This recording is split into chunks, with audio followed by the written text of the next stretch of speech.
Clint, did we miss anything important? I don't think so. Great. Thumbs up. Fantastic. Great. Well, we're just about to go in. If you have any questions about any of that content, please do post a question on the community, and we'll get right back to you.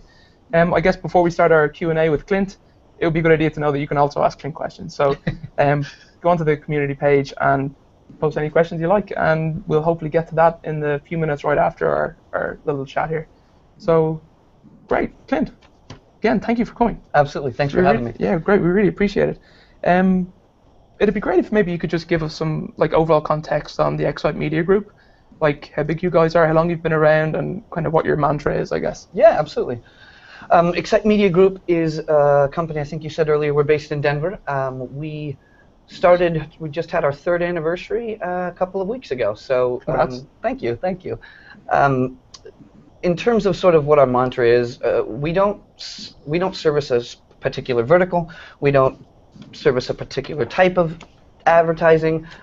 We try to be as flexible as we can be to be a full-service digital advertising agency for our firm. So, I guess our mantra would be there's 3 things that are really, really important to us, and sort of the foundation of why we became Xcite. We all came from bigger agencies, my partners and I, when we started the company, and sort of we grew Xcite out of things that we saw great about other places and things that we thought were lacking. And so we gave it our best guess and created Xcite. And sort of the 3 things that are really important to us are transparency, right? So with our clients, having 100% transparency in terms of everything, the work being done, reporting in metrics, where money's going, all of those things, because at the core of our business with all of our clients is relationship building, right? So I think that that's the most important thing. So transparency for us was huge. The second was responsibility. Responsibility or trackability, whatever you want to call it, in terms of where the money's going, what benefits it's having for the business owner. And our responsibility on our side isn't just to report. I think there's lots of metrics in the world, and Excel spreadsheets and things can be manipulated however you want, really, right? Sure. And so for us, it was responsibility in that we're able to tell business owners actionable things that they're doing good, actionable things that they're doing bad. We really get to know them. And I guess the last thing would be agility, right? Coming from bigger agencies when we started Xcite, the hardest part was the internet moves very quickly, devices change very quickly, and we needed to be agile enough to make sure that we could really help our customers and not being stuck in processes and not being able to make those switches fast enough. Great. So kind of relationship building, responsibility, and flexibility. Yeah, absolutely. Excellent. That sounds like a good mantra to me. Great. So you mentioned you started 3 years ago. How has your suite of services and offerings kind of evolved over that time, tapping into the flexibility, agility? Right. What does your business look like now in terms of your offerings versus 3 years ago? A huge difference. Yeah, 3 years ago when we started, we thought it was going to be 4 or 5 of us. We were meeting around one of the partners' kitchen tables, and we thought, we'll make it a couple years like this, have a few clients, manage some pay-per-click, which is where all of us came from. Yeah. And that's really all. That's how we started. There were 4 of us and an account manager, and we were going to just optimize pay-per-click accounts for a few accounts that we had. Very quickly that changed. Sounds like we became a web development company and an app development company and added video and SEO and social and directory listing management, and all not because we never wanted to have a bunch of products in our bag to sell as salespeople, but we evolved out of the need of our clients, right? So at the core for us with all of our clients is really having a good conversation about their business, setting really clear expectations and goal setting so that if something comes up that they needed, we went, okay, we got to figure out how to go find that for them. And that's the flexibility part. We were able to add that stuff. So now there's not much that we don't do. Great. So that's fantastic. You said that if they needed something, you got it. Right. So it's a nice segue into YouTube video ads, maybe, or your YouTube Right. approach. Was that a demand from your book of business and your clients, or was that something that you brought to them and said, hey, this is new, it fits into the whole mix, let's give it a try? I think it was a demand, but not from the clients, more from the change in the landscape, right? I mean, I think for us, our goal with our clients is to always keep them on the front end. I don't want to be catching up. Our relationship with our clients is about, I need you to be on the front end, not only of your competitors, but of what's happening in this digital landscape. It changes so fast with all sorts of things, right? And so for us, it was born out of a video's really important. We could talk for hours on the stats you can find and how many hours and hours of video are uploaded to places like YouTube a minute, and there's tons of that. But at the core of it is just, I think the need for it came out of we have to be speaking to our clients, right? High quality video content drives traffic. It increases conversion. It does so many things that are relative to everything their digital landscape does, that we had to figure out a way to not only be speaking of it well, but be able to fulfill it if they needed it, right? And so when we started talking about it with clients, they were very excited. Okay, now what, right? And so that's sort of how it evolved, is we had to go find ways to do it for them. Okay, great. So kind of receptive to how the landscape's changing for digital media, and it was kind of on the cusp of that. Great. Right. That brings on another good question. So video ads may or may not be right for every client. Some are more capable of others. Some are going to give it a great try. How do you know if a client is ready for video ads or needs video ads?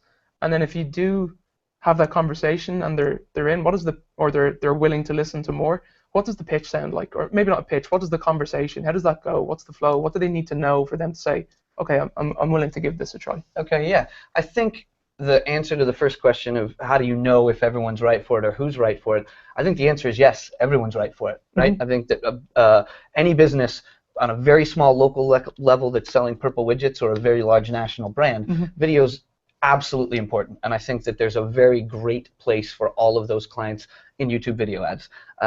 We've seen a ton of it, but I think the general things that we discuss with our clients is that there's sort of 4 things that video does on your site, right? Whether you're talking about the next evolution or the next step in putting those ads on YouTube in the various formats, but at its core, the video's really designed to do 4 things. It's driving search results, right? It's influencing engagement. The longer that people stay on your website, learn about your product and services, video is very powerful for that. The other thing that I think it does that we speak to our clients about all the time is it's going to obviously increase conversion, right? The more they're learning about you, the more they see about your product and services, the easier it is for them to convert, whatever that conversion point is for you. A phone call, driving traffic to the store, online purchases, whatever those things are.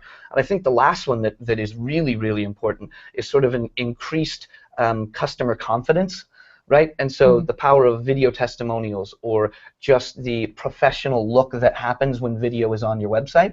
So those are sort of where we start the conversation. I think it's imperative to any digital strategy that there's some sort of video involved. Now, some people may go to the level of having a whole channel that has lots of subscribers because they're posting video content every week.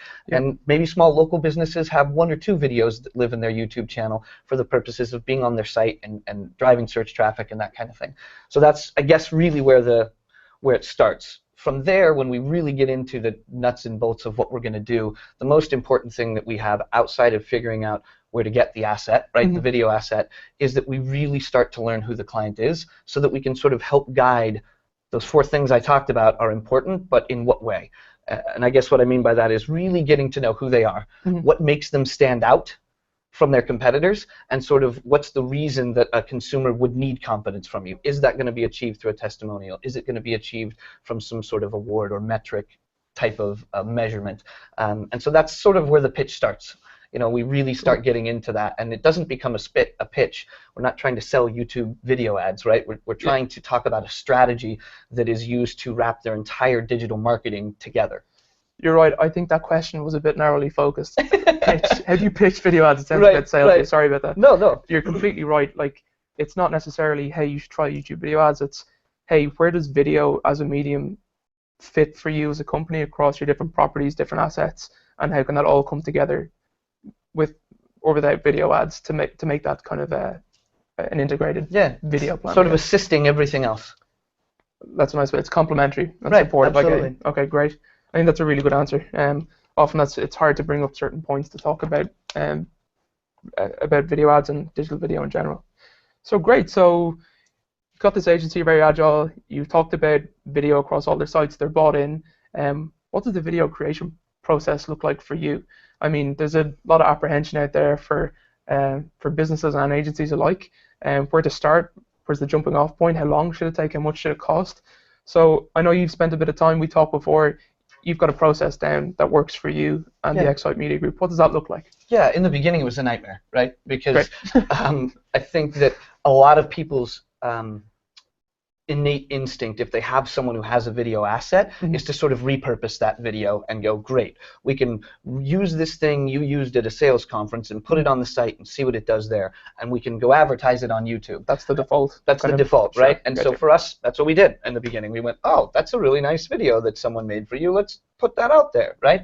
And it failed miserably. It fell on its face. And there were obvious reasons that it did, right? And so, you know, repurposing, while there are certain instances where I think absolutely it can work, as a general rule, I don't think someone's just video asset that's living out there is probably the right thing for landing pages and for increasing conversion, for all the things we talked about, driving traffic, not even speaking specifically about YouTube ads in particular, just across video as a reason on a landing page. You know, it needs to have a reason. So basically for us, you know, the process became we really needed to learn everything we could learn about our client, right? And that's where it starts, because, you know, when it comes to any of the digital advertising we do for them, we do a lot of consulting with them. We listen to every single phone call that comes into their business. I want to know how they're handling the call, what kind of questions they're getting, what's their internal process look like. And so as I start to learn those things, we can see where they stand out from their competition, or we can see why their product or service needs to be showcased or highlighted, right? And so it's really, that's the first part, is really determining why. What type of video are we going to run, right? I mean, there's several. You can showcase a product. You can encourage purchasing, you know, the increased confidence with customer testimonials, even teach people how to use your product. There's so many different types that we really have to get at why are we doing this? What's the goal, right? What is the end goal? Once we have that, it becomes pretty simple. That's really the difficult part. A lot of people are scared about how do we get a video created, or, you know, I've tried to get a company, and when we were looking, we looked for video companies all over the place, and there were video companies that charged from $10,000 to tens of thousands of dollars, and we went, okay, that's not going to be right for my small plumbing business who is in Colorado Springs, Colorado. They're not going to invest $10,000 in a video that's 60 seconds long, right? And so it was difficult for us, and so you try everything. You try doing them on an iPad or an iPhone, and I think that has a chance to work, right? YouTube has proved one thing in that kids upload video from their phones all the time that get millions and millions of views. When it comes to a business, large or small, sometimes that can work, and oftentimes it won't necessarily work that well. So for us, we had to go find an asset that we could do. It's really affordable, but the format starts with a question format. That's what works for us. It makes our people feel comfortable. You know, whenever you're on camera, there's lights everywhere, and you start to get a little nervous, kind of like this, and it makes customers who aren't used to that really unnerved. So our process with them is we ask a series of questions.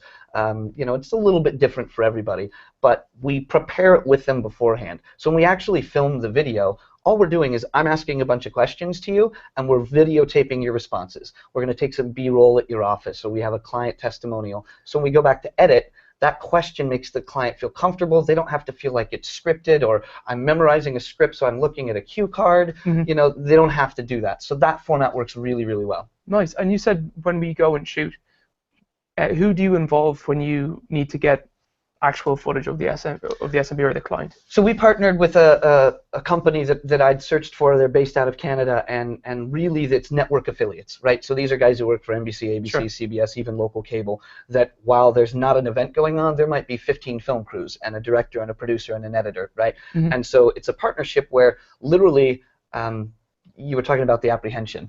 Most of the apprehension around creating videos, in my opinion, is unfounded. It wasn't in the beginning. I was scared to death. We failed miserably, and then I saw huge price tags. You know, when we found this, it's wonderful. Literally, I can have someone in any city in America to shoot a video within 10 days, and in 14 days get a finished product. So once I create that sort of question format, we work with their team to create sort of the rough script that's going to be used, right? The questions are then sent to the client. They're prepared for what main points they want to answer. The team shows up. We film the whole thing. They go back and edit it. 10 days later, I get a product online. I send them the link in a white room that says, what do you think? You know, here's our first round of edits. So we get a couple rounds of edits. We can go back and forth that way, and the video is delivered, right? In any format. It's now online. Put it on a DVD or whatever, and it's not daunting. Clients love it because it's very professional. It's you know, it's full HD, couple cameras. I mean, they do some nice editing, and it ends up being a really, really professional video. And bespoke to right. whatever the client needs. Right, and so that goal on the front end is what's important, right? I mean, there's a lot of people who talk about in the first 15 seconds of the ad or 5 seconds of the ad, they can start skipping at 5, and you don't pay till they get to 30, right? So what's that mean? If they haven't skipped us at 5, we better have something front-loaded at 15. Is that a crazy offer, 50% off now? It's really not necessarily about that as much as really when we get to the purpose of the video and what makes them different, that's exactly where we want to get.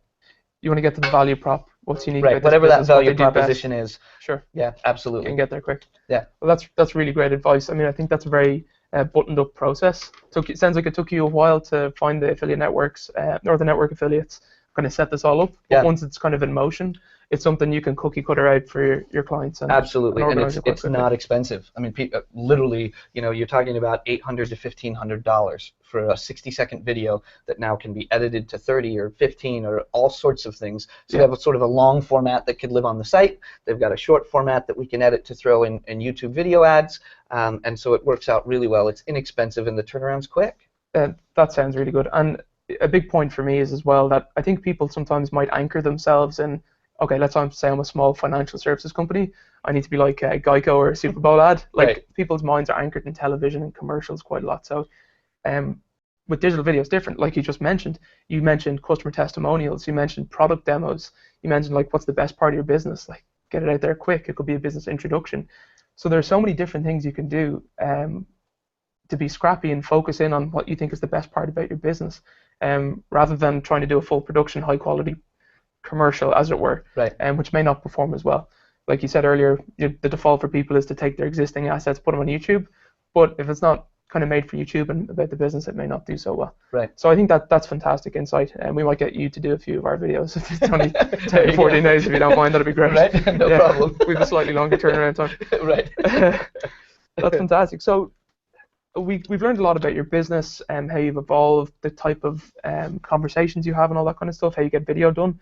Have you got an example of a client that you have who kind of went through all of that? And like, how are they doing today? How's it performed for them? Like, what are your conversations like with that client? Yeah, absolutely. There is one. In fact, for the Google Partners, it's a case study that's already on the Google Partners network. It's an attorney named Jason Jordan. So if you're on your Google Partners, you can go to Insights and type his name in, JASONJORDAN, and there's a case study there that sort of, supports it. So I can talk about it, but if you want an asset that you can share with people, it's the case study's actually already on the partner network, so it's there. I think it'd be great to talk about that to add some more context around that case study. It could be more valuable. Okay. Yeah, I think the most important thing for Jason that was cool in the beginning was, again, spending the time to get to know him, and really what set him apart. And that's what made the videos so great. It's not that I'm the smartest guy on the planet. I'm not. There's lots of people in the world that are smarter than I am. Sure. And it wasn't that the video is like the most high quality or the most impressive. It's the content, right? It's the subject matter. And so for us, the beginning was important to talk about the goals, right? Because Jason spends a lot of money in pay-per-click, and we do SEO for him, and there's all sorts of things that are wrapped into what we do for him as an agency. Sure. And because of the transparency, he knows everything. He sees everything. He can touch exact dollar amounts that he spent in AdWords to exact revenue in his door, right? So he's very just so when it comes to those things. So the important thing, I think, on the front end was having the conversation that while video is going to increase conversions and it will certainly bring in business, it's not the only thing that it's about, right? There's so many other things involved. So having that conversation on the front end was really, really important, and sort of setting that up as it's not a magic bullet, it's not the holy grail. It's another piece, right? It's another piece that has its job in assisting conversions, in converting itself, all sorts of things. So that was important on the front end. So as we did it, he had a very bad website when we first saw him. It was 3-4 pages, black background, typical attorney website. But he's a young guy, very young, and different in his industry. He's a personal injury attorney. So I'm sure all of us have seen those commercials if you're home during the day or watching TV late at night, that there's some guy saying, I got you $5 million, and they show someone happy like they just got off vacation. Likely that's probably not what happens in a personal injury case. If someone's getting that kind of money, there's serious injury, and they're probably not in a bathing suit back from Hawaii, right? So what we really attempted to do with Jason was show how different he is. Literally, you talk about grabbing somebody in the first 15 seconds. The whole point was that he was never going to be a personal injury attorney. He chose it as his path because of something that happened to him, And so the first thing out of his mouth when we start the video is, I never wanted to be a personal injury attorney. So it's kind of a different take. And it shows why he wanted to do it, and he talks about it. There's a customer testimonial in there that's very moving about, you know, someone that he helped. And so it's a very different kind of video in his, that doesn't exist sort of in his, I guess we'll call it industry, or in his type of practice. So that was really the core of why it was successful, right? We didn't do anything special. It was one of our first attempts. But what it helped him was the conversions are ridiculous. I mean, his overall, I think this is in the case study, the overall conversion rate for 24 months now, his website converts at over 50%. When people are looking for him and actually need what he does, by conversion, I'm talking about phone call, setting an appointment to come sit down and talk with him about their case. And it was nowhere near that before the video. So it's done immense things for him. And the YouTube video ads have been, it's been amazing. It sounds great. You said it wasn't anything special, but when you think about it, like, he is engaging from the start. He gives you an authentic insight about his business. He didn't even want to be a personal injury lawyer. And then it sounded like they did a customer testimonial, which is like very impactful and authentic. So I think that's like one thing you can be really flexible about video ads. Like, you could just make it about your business, about your story, what you're passionate about, what you're good at. And if it shines through that it's authentic, I think that's kind of the crux of a lot of it. For Jason especially, like I mean, he sort of breaks the mold of a lot of the rules. The video's 3.5 minutes long. You know, so it's not the typical make 30 to 45 seconds and make an impact in like a television commercial. If it's engaging, people will watch it. Now, does that mean everyone should go make 4-minute videos for their business and try to put them on YouTube ads? Maybe not, right? But in this scenario, it's worked wonderful. And you look at the metrics inside of YouTube, and you look at the metrics inside of AdWords, he gets a ridiculous amount of people to watch the whole thing. You know, in certain categories and certain campaigns that we have for him, as many as 30% of the people who watch to the end. And it's Hey guys. We are getting a lot of questions in the community, so I was hoping maybe we could start answering some of them. Does that sound good? Yeah, absolutely. That sounds good to us. Great. A few for me, which we can just start out with. Some people asking, Farzan and Sarthak asking, can we do video ads from inside of our AdWords? And the answer to that is yes, you absolutely can. You need to just go to all video campaigns inside your AdWords account. Let's move to another. Let's see, Taryn, who asks, really looking forward to learning about how to take advantage of placement-specific bids and targeting, since most of my campaigns will spend 95% in-stream. I hope you can speak a bit about this briefly. Yeah, so you can do this now. You can set bids by targeting group, and within targeting groups, you can do all sorts of great audience and content targeting, including placements. I could show you, but you know what? I'm actually going to post some more details on that into the community to help you with that question.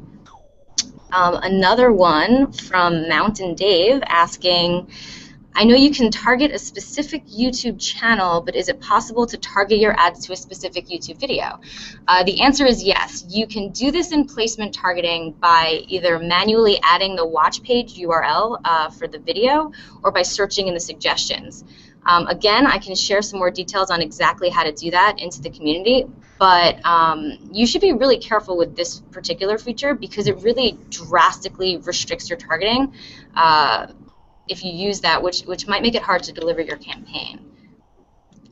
We have Chip writing and asking, in video campaigns in AdWords, we can see the total number of conversions, but there's not a way to segment by conversion type or tracking purpose. How do we know which conversions are being counted if we are tracking leads and purchases? So I think we may have launched something that helps with this. I'm going to have to go back and check with the team on that one. But Clint, is that something that you've had to deal with in the past, or something you have a workaround for? Yeah, certainly. There's ways to do it. I'm unaware if you can actually get the attribution correctly between, maybe I misunderstood Chip's question, but it appeared like difference of, was this a purchase or was this a lead form, instead of just showing up as a total conversion. I don't believe that that's necessarily something you can do inside of AdWords for video to separate those out for attribution, but we do that in lots of ways. We use a couple different type of conversion metrics. One of them is simply that we overlay, a different URL, a specific landing page for the click, a different phone number in the YouTube video ad. We use a pixelated conversion tracking, so if they do click through to the video, then I can attribute it based on the search and all of those kind of things. So it's certainly possible. We do it all the time, but I don't think that to the level that maybe Chip's asking, it's actually doable inside of AdWords right now. Cool. So definitely something we could probably get back to you on as well. Yeah. Brian Smith asks, while the CTA overlay is nice, are there any plans to move forward with link annotations in TrueView, particularly in pre-roll? Having link space other than the ad click target would expand the engagement we are able to drive with ads on YouTube. Yeah, there's actually some really exciting stuff happening on the product side as we speak with regards to these types of annotations. Not a whole lot I can share right now, but it's definitely something being worked on. Adam, do you want to take a few of these? They look like they are for you. Great. Yeah, let's field a few of these. So we have Stephen Pryor asking, I'd like to hear something about the best practices for creating quality videos and what equipment you would suggest using. If you have any information, I would appreciate it. So Clint, that begs a good question. You mentioned like there's tablets, it's a scrappy approach versus a network affiliate who has probably very professional equipment. What do you think is the right level, and how would you go about getting that stuff?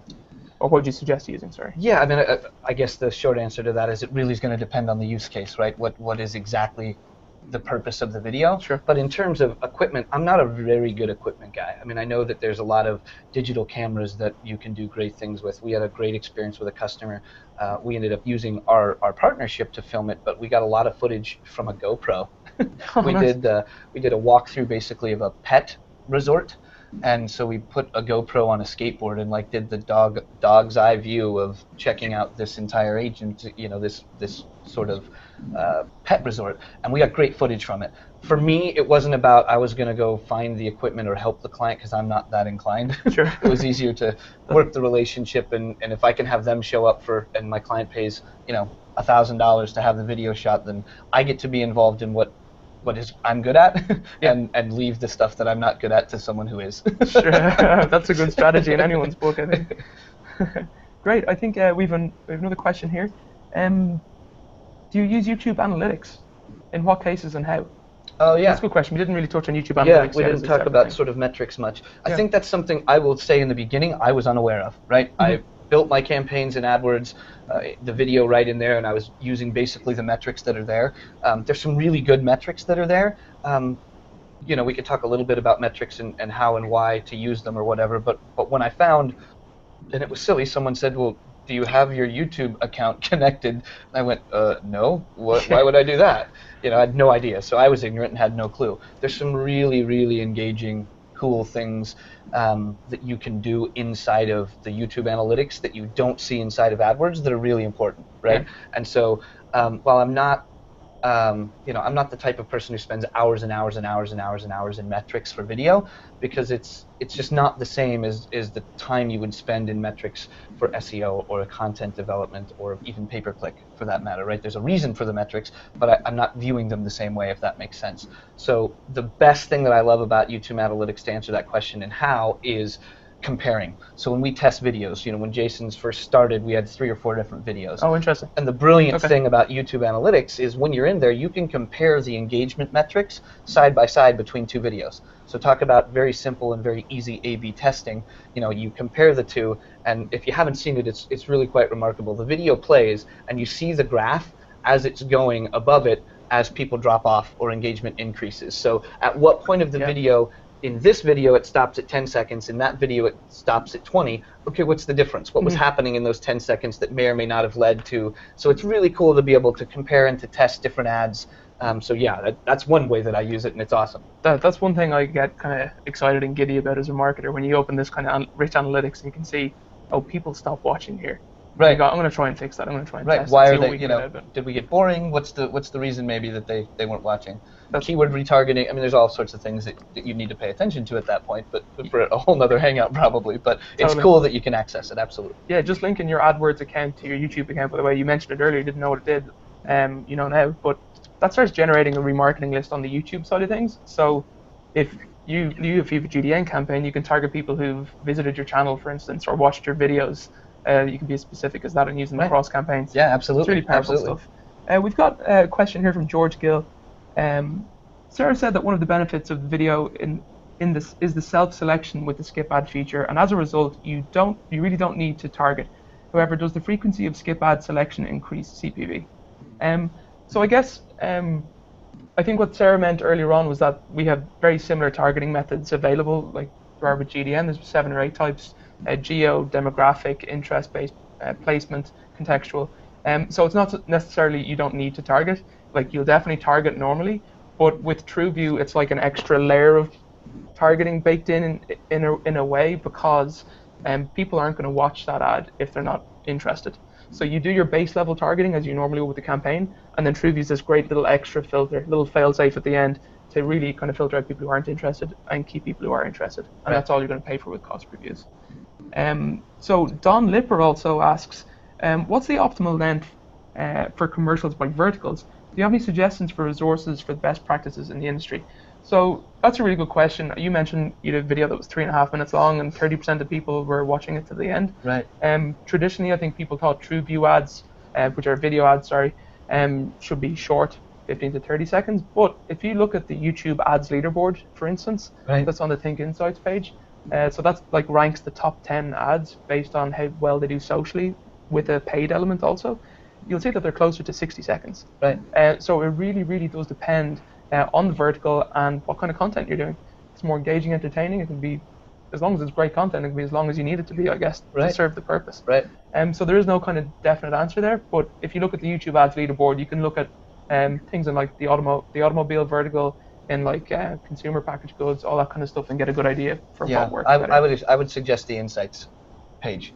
Great. As part of that top 10 leaderboard, there are some metrics in there by vertical that talk about if they're on the top 20 of the, that's an automotive industry, and you can sort of see how long all of the automotive industries are. So there's lots of that on the Think Insights. Perfect. That I would suggest spending some time there. Thank you, Clint, schooling me on Think Insights. Thanks for that. Yeah, that is a really great resource. So Tim Soltiak, sorry if I'm pronouncing that wrong, asked, will there be a YouTube certification for agencies to showcase YouTube expertise? I think that's popped up a few times. It's a really great question. Like I mentioned earlier, we're kind of in the early stages of finding out what the best way to acknowledge video expertise in the Google Partners community actually is. So we're not sure what form that's going to take. What we do know is we'd love you to tell us what form you think it should take, and we'll definitely take that on board and keep it on top of the discussion list when we're talking to the Google Partners team and the product team to make sure that the right thing happens there. Cool. So here's a question for Clint. How do you manage one-man show with lots of parties involved, like your team, your clients, and video production companies? So I think you touched on that a few minutes ago. You kind of jump in where you can offer value in the whole process, and you step back where you don't need to. Tell us a little bit more about that. In the beginning, obviously, I think anytime you create processes, you're going to skin your knees quite a bit before you get it ironed out, and It's an ever-changing thing, right? Every client's going to be different, so that process looks different for everybody. A couple of things that I try to do with our agency and sort of what that looks like is, our account managers are very involved with their clients, right? So they're there for every step of it. They're going to be there the day of filming, all of those kind of things. So it's just about when we hand off certain responsibilities. So for us, with the client, we like to keep as much control as we can. So we sit down with them and get the idea of what the video is, right? Mm-hmm. What it's going to be about. Then we start talking about what kinds of questions need to be asked to sort of highlight the reasons that we're talking about. If we're going to use a testimonial at the end or in the middle or in the beginning for that sort of confidence builder, what things do we want that person to ask? So we formulate this huge list of questions, really, right? Mm-hmm. It does, I won't lie, that's the part that takes some time, right? There's some discovery that has to happen there that is all about the relationship with the client and their business. From there, that all that list, and we've created a form that basically we fill out. I send to the video production company, and they may tweak some things. In it I have, is there specific shots, things to think about, like the script, who's going to be in it, what's the location, are there specific shots we want. We did a landscaper who definitely wanted this amazing water feature that they'd created. Sure. It looks like a park, not someone's backyard, and so that was a definite. He's like, I want to highlight that. So we've got a section for things like that. Is it specific shots because the terminology of a camera, a camera operator? No, but yes, I definitely want this. So once we formulate all that, that goes to the video company. They make their tweaks and say, okay, great. We deliver the final questions to the client. We schedule it on the calendar, what day it's going to shoot. We all show up. I always like to be there if it's my client or which one of our account managers is there, so that we can be involved. The client knows that we're very involved, and that we're there for them. We didn't just go, oh hey, we found this company that's going to do your video. Call me when it's done. We'll see what we can do about it, right? Sure. So for me, yeah, it's a bit of time management, but it's really not after you get the initial part done, right? You can set this relationship up with companies like this. I'm sure the one I'm dealing with isn't the only one, and they're great, and it sort of takes care of itself. Perfect. That's a really great answer. Great. We have one other question here from James Love. He said he missed the details about the onboarding pack. Could that be quickly repeated? Sure thing. So the onboarding pack is our kind of first stab at giving some top-level video ad content for the Google Partners community. It's on google.com/partners. All you have to do is search for YouTube video ads, and it should be the very first result that shows up in the top left big square. So in there's some top-level details about video ads, some broader kind of industry context, and how they fit into your whole plan. The second part is the ad formats specifically that you can access through AdWords. The third part touches on video ad creation, so touches on some of the stuff you just talked about, maybe at a level below that you can, quick and scrappy tactics you can use to get a decent quality video ad. It also touches on an earlier question about the equipment that you'll need. Right. So like things like lighting, things like, what are these called when you read the words? Teleprompter. Cue cards. Yeah, you probably can't afford a teleprompter, so don't shell out for one of those just yet. But take your iPad put your iPad up underneath the camera. So again, we would love feedback on the YouTube onboarding pack that's up there at the moment. You can go as detailed or as top level as you like with that. We have another question here from George Gill. Is there any data on best design elements for a video ad that generates higher value funnel results? Bearing in mind that most small businesses cannot develop a video ad like Ford with a large budget.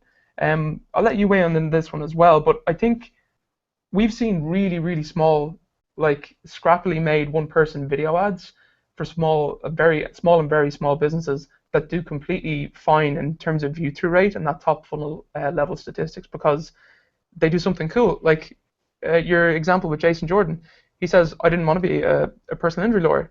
I'm hooked. Like I'll find out what you're talking about, especially if I need anything to do with that subject. So it's really just about how interesting, engaging, authentic you can be in the first 5, 10, 15 seconds. That's going to determine whether or not your audience is going to react to that. Yeah. So budget and type of company, to be honest, doesn't really factor in as much as you think it would, especially if you have an innovative kind of outlook on it. Yeah, I think more importantly than sort of budget of that is the targeting, right? I mean, yes. Obviously he mentioned, they don't have the budget to do something like Ford, right? We're also not going to try to put that small business who's in a certain geography in front of everyone that's on YouTube all the time, right? So being very strategic between the interests and the topics and the demographics that you can dig into and the geography are really important. And for me, that's what makes the campaigns really successful. Yeah. Because like you said, if it's, if I'm in a small area, small metro area, and it's a gardening place, an iPhone camera and some gardening tips that are posted,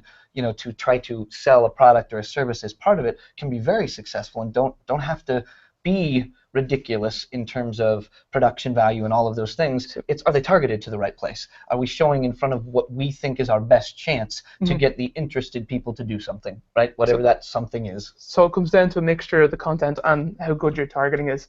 And I guess also another thing in YouTube analytics that you can see that might surprise you sometimes is you might find that, oh, hey, my best view-through rates are coming from people who are from Wisconsin, or people who are aged between in this demographic.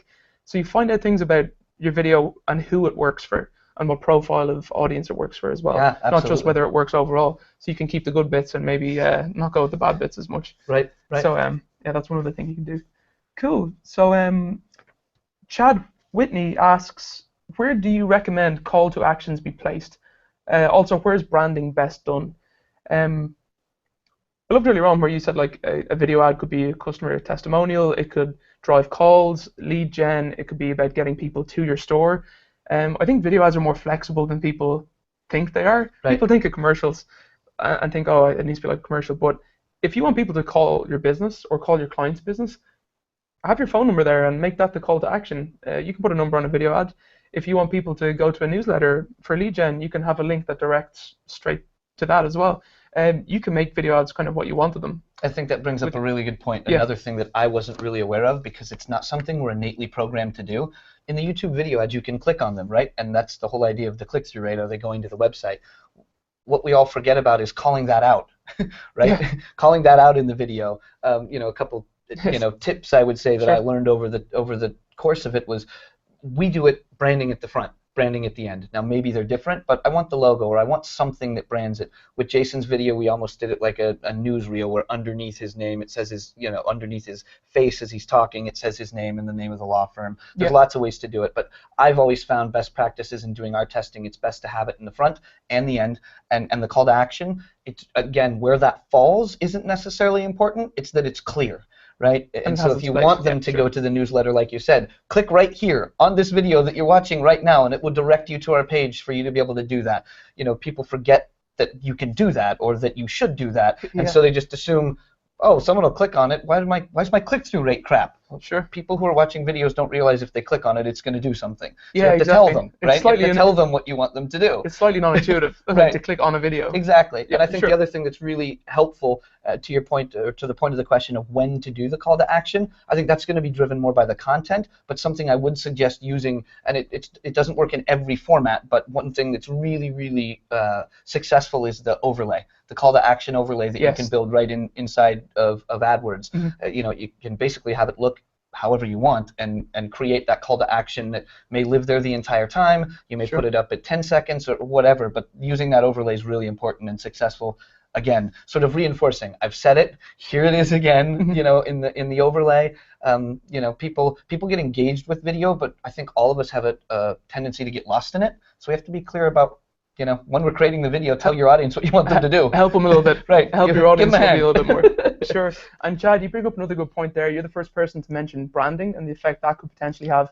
So there's a whole other Hangout on Air, or a series of content just to do. This has been pretty direct response focused today, for good reason. But for the first 5 seconds, you mentioned you've like a barbell approach. You branding at the start and branding at the end. Yep. Branding at the start is typically a good idea, because for that 5 seconds, even if people don't watch and skip, we've got some stats we can share with you that show even people that skip ads, your ad has a better brand recall with the skipped ad than without. So even people who see your ad and skip, you're still achieving a small amount of brand uplift and impact there. By the way, for no money. By the way, for no money. The brown envelope under the table, it's all free. Right. So great, that is a really good point. And Chad, thank you for asking that question. Guys, we're just approaching 12 o'clock, so that's our full hour. We're going to make sure to get through the rest of the questions in the Google Partners community page, so look out for answers. We'd love to hear any more questions you have. We'll be here all day and we'll be helping answer them. Great, if we didn't get around to your questions, we will do that. Please do respond to the follow-up email that includes the survey. We want to hear what you think about everything we've discussed, even stuff we haven't discussed. We'd like to know what you think. And we will send that on. Again, a massive thank you to Klint Rudolph from the Xcite Media Group for being with us today. Thanks for letting me be here. It's been awesome. Oh, absolutely. We learned a lot, and I hope the people who joined us today learned a lot too. Great. Thank you very much. Take care.